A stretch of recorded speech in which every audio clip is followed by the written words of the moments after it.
universitetida darsim bor.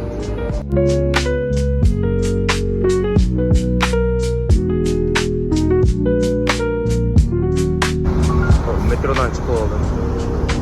Universitetimga keladigan bo'lsak, universitetim kattaroq. Men o'ylaganimdan ham katta. Kelgan paytim hayron qolgandim. Kelgan paytim bunaqa katta bo'ladi deb o'ylamagandim. Boshqa universitetlardan farqi, mana universitetim kampus qilib o'ralmagan. Shaharning markazida binolar har xil joyda tarqatilgan. Shuning uchun bu o'z universitetimning binosi va bu iqtisod binosi. School of Economics deymiz, ya'ni iqtisod maktabi deymiz. Va undan keyingisi School of Computer Science.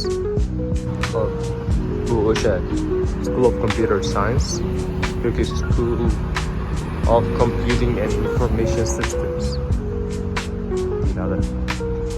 Bizda общий 5 ta school bor yoki 5 ta har bir yo'nalishda o'zini nomlangan binosi bor. Iqtisod binosi, Computer Science, Business maktabi bor. Bu yoqda buxgalteriya, bu yoqda law ham bor. Lekin bu degani har bitta o'zini yo'nalishga oid o'quvchilar o'zini maktabida yoki o'zini binosida o'qiydi hamma fanni degan gap emas. Misol uchun men hozir kalkulsim bor. Kalkulsni School of Businessda qo'yilgan. Ya'ni professor shu yoqda o'tadi. School of Businessda o'tadi. School of Businessda o'qiyman. Men ikkita fanim School of Businessda, ikkita fanim iqtisod binosida. Bu kutubxonamiz.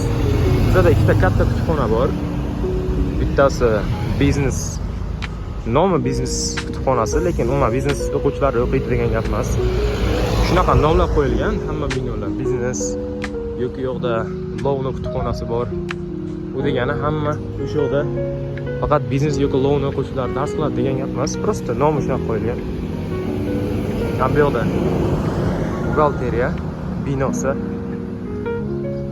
SMU Connection School hamma binolarni birlashtirib turadigan.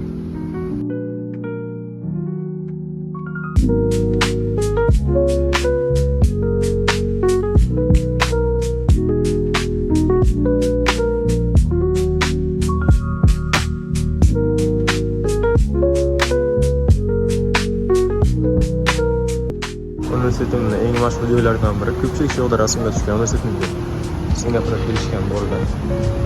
Ko'pincha shu yoqda rasmga tushadi. Bu business school. Menimcha eng katta school bo'lsa kerak. Eng katta school shu bo'lsa kerak. Chunki biznes o'quvchilari bizda ko'proq boshqa o'quvchilarga qaraganda ko'pchilik biznes major tanlashadi. SMUda o'qiyotganlar.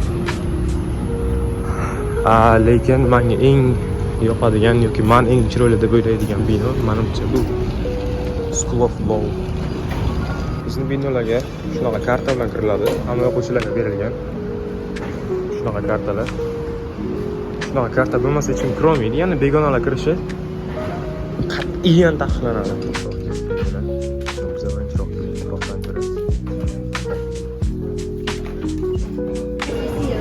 Bugun professorimizga rahmi keldi. Shu uchun 2 soatda dars tugadi. Ana endi hozir o'rtoqlarim bilan ovqatlanishga boraman-da, keyin kutubxonaga borib imtihonga tayyorlanishim kerak. 2 soatdagi imtihonim bor. Hozir ovqatlanib chiqdim. Endi o'rtoqlarim bilan qaymoq yeb yuribman, lekin aslida testga tayyorlanishim kerak. Ulgurishim kerak. Kutubxonaga keldik. Yana o'rtoqlarim bilanman.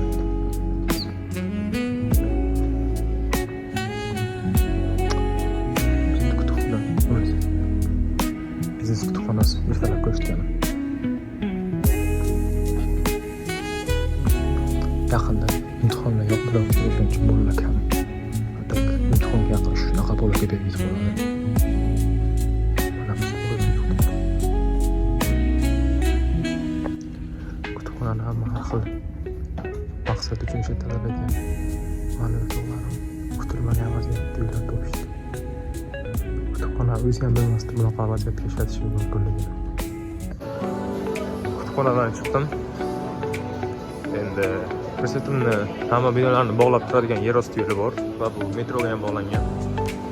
O'sha yo'l bilan hozir iqtisod maktabiga ketaman. Bu yoqda hozir testim bor. Tayyorlandik. Endi natijasini ko'ramiz. iqtisoddan testga yetib keldim. Xullas, professor bitta listni ikki tomoniga narsa yozib berishlari mumkin. Testda ishlatishlari uchun boshqa narsa qo'ymayman deyishgandi. Hamma yozib kelgandim ma'lumotlarni. Buni mani o'rtoqlarim cheating degandi. Mana gruppadoshlarim. What the fuck? Shu paytgacha o'tgan hamma narsamni chiqarib ketdi bitta listga. 2000 years later. Darsimiz tugadi. Vaqtida o'qib tugadi.